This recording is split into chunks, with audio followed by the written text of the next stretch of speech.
Hello friends, स्वागत है आपका हमारे यूट्यूब चैनल इंडोजीनियस में। यदि आप हमारे चैनल पर नए हैं तो चैनल को सब्सक्राइब कर लें, साथ ही साथ बेल आइकन दबा के नोटिफिकेशन ऑल कर लें ताकि जैसे ही वीडियो बने आप तक नोटिफिकेशन पहुंच जाए।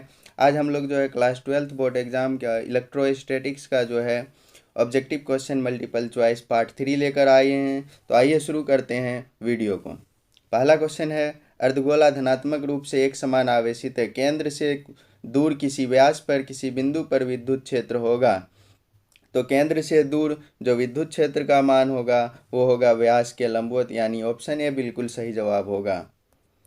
दूसरा क्वेश्चन है, विद्युत आवेश दो प्रकार के होते हैं, धनात्मक आवेश और ऋणात्मक आवेश। वह गुण जो दोनों प्रकार के आवेशों को विभेदित करता है वह गुण है। तो दोनों प्रकार के आवेशों को विभेदित करने वाला जो गुण होता है वो होता है आवेश की ध्रुवणता, यानी ऑप्शन डी बिल्कुल सही जवाब होगा। क्वेश्चन नंबर 3, वस्तु किस प्रकार से आवेश की अधिकता या कमी को प्राप्त कर सकती है। तो वस्तु जो है आवेश की अधिकता या कमी को रगड़ करके प्राप्त कर सकती है, यानी ऑप्शन डी बिल्कुल सही जवाब होगा। क्वेश्चन नंबर 4 है, जब कोई व्यक्ति बालों में कंघी करता है तो स्थिर विद्युत को कभी कभी किस विधि से उत्पन्न किया जाता है। तो बालों में कंघी करने पर कंघी और बाल के बीच घर्षण होता है, यानी स्थिर विद्युत को कंघी व बाल के मध्य घर्षण के कारण इलेक्ट्रॉन के स्थानांतरण के रूप में प्राप्त करता है। क्वेश्चन नंबर 5 है, -1 कूलाम आवेश में उपस्थित इलेक्ट्रॉन की संख्या होती है। तो आवेश का क्वांटमीकरण सिद्धांत कहता है Q बराबर N/E। आवेश Q है 1 कूलाम का, इलेक्ट्रॉन का आवेश होता है 1.6 × 10⁻⁻19। जब दोनों को डिवाइड करेंगे तो मिलेगा ऑप्शन ए, या 6 × 10⁻18, यानी इलेक्ट्रॉन की जो संख्या होगी वो होगी 6 × 10⁻18। अगला है क्वेश्चन नंबर 6, एक कप में 250 ग्राम जल है, जल के कप में उपस्थित धनात्मक आवेश की संख्या ज्ञात कीजिए।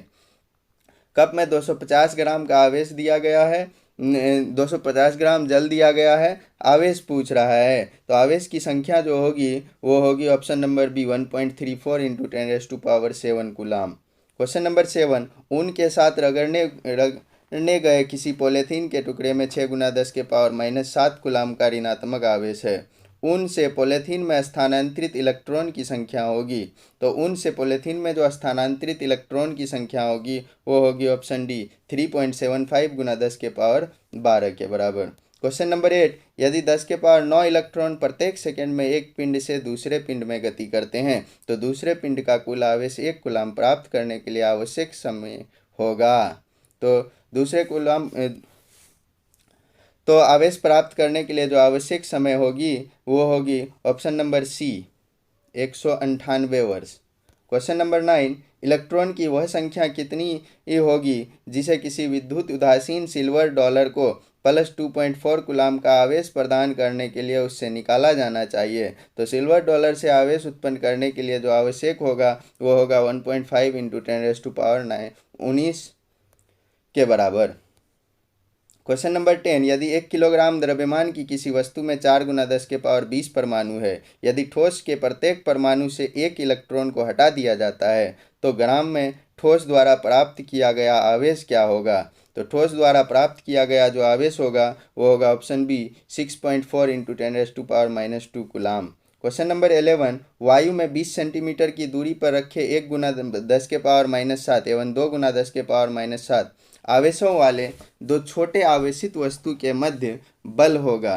तो दोनों वस्तु के बीच जो बल लगेगा वो बल का मान होगा F बराबर 1/4 pi epsilon not Q1 Q2/r² लगा देंगे तो बल का मान निकल के आएगा 4.5 × 10⁻³ न्यूटन का। क्वेश्चन नंबर 12, यदि किसी चालक का विभव V ≠ 0 है तथा कहीं भी कोई बाहरी आवेश नहीं है तो इनमें से कौन सा सही है वो बताना है। तो चालक का विभव 0 नहीं है, कह रहा है बाहरी आवेश भी नहीं है, तो ऑप्शन ए है पृष्ठ पर या स्वयं के अंदर आवेश होना ही चाहिए। ऑप्शन बी चालक के पिंड में कोई आवेश नहीं हो सकता। ऑप्शन सी केवल पृष्ठ पर आवेश होना चाहिए और ऑप्शन डी ए और बी दोनों सही है। तो इसका जो सही जवाब होगा वो होगा ऑप्शन सी केवल पृष्ठ पर आवेश होना चाहिए। क्वेश्चन नंबर 13, माना R1 एवं R2 त्रिज्याओं जहां R1 > R2 के दो चालक गोले हैं। यदि दोनों समान विभव पर हो तथा बड़ा गोला का आवेश छोटा गोला से अधिक हो तो इनमें से कौन सा सही है वो बताना है। तो जब बड़ा गोला का आवेश छोटा गोला से अधिक होगा तो ऑप्शन नंबर बी बिल्कुल सही जवाब होगा। छोटे गोले का आवेश घनत्व बड़ा गोले से अधिक होगा। क्वेश्चन नंबर 14, विद्युत क्षेत्र एवं समविभव पृष्ठ के बीच का क्या कोण होता है? तो विद्युत क्षेत्र और समविभव पृष्ठ के बीच जो होता है वो होता है हमेशा 90 डिग्री का कोण। क्वेश्चन नंबर 15 है, निम्न में से कौन सा ध्रुवीय अणु का उदाहरण है? तो ध्रुवीय अणु जो है वह है option D HCl। Question number 16, किसी धातु का पारावैद्युत नियतांक होता है? तो धातु के लिए जो पारावैद्युत नियतांक होता है वो होता है ऑप्शन नंबर बी अनंत। क्वेश्चन नंबर 17, जब वायु को के नियतांक के पारावैद्युत माध्यम द्वारा बदला जाता है तो किसी दूरी पर पृथक किए गए दोनों आवेशों के मध्य आकर्षण का अधिकतम बल होता है। तो दोनों आवेश के बीच आकर्षण का जो अधिकतम बल होगा वो के बार घट जाएगा। क्वेश्चन नंबर 18, दो प्लेटों के मध्य वायु वाले किसी समांतर प्लेट संधारित्र की धारिता 10 पिकोफैराडे है। यदि प्लेटों के बीच की दूरी आधी कर दी जाए तथा उनके बीच की जगह को पारावैद्युत नियतांक 4 के किसी पदार्थ से भर दिया जाए तो धारिता क्या होगी? तो धारिता का मान जो होगा वो ऑप्शन ए 80 फैराडे हो जाएगी, यानी ऑप्शन ए बिल्कुल सही जवाब होगा। क्वेश्चन नंबर 19, आर त्रिज्या किसी धात्विक गोले को विभव भी से आवेशित किया जाता है तो आवेश क्यू समानुपाती है। तो आवेश क्यू जो है वो भी और आर दोनों के समानुपाती हो जाएगा। क्वेश्चन नंबर 20 है, किसी बेलनाकार संधारित्र के 20 सेंटीमीटर लंबाई एवं 1.5 सेंटीमीटर व 1.6 सेंटीमीटर त्रिज्या के दो समकक्षीय बेलन है।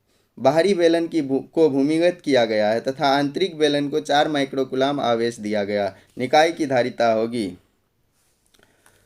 तो धारिता का फार्मूला लगा करके जब धारिता निकालेंगे तो इसका धारिता निकल के आएगा 1.7 गुना 10 के पावर -10 फैराडे, यानी ऑप्शन सी बिल्कुल सही जवाब होगा। तो वीडियो कैसा लगा कमेंट करके बताइएगा। वीडियो अच्छा लगा हो तो लाइक करें, कमेंट करें, शेयर करें, सब्सक्राइब करें। Thank you.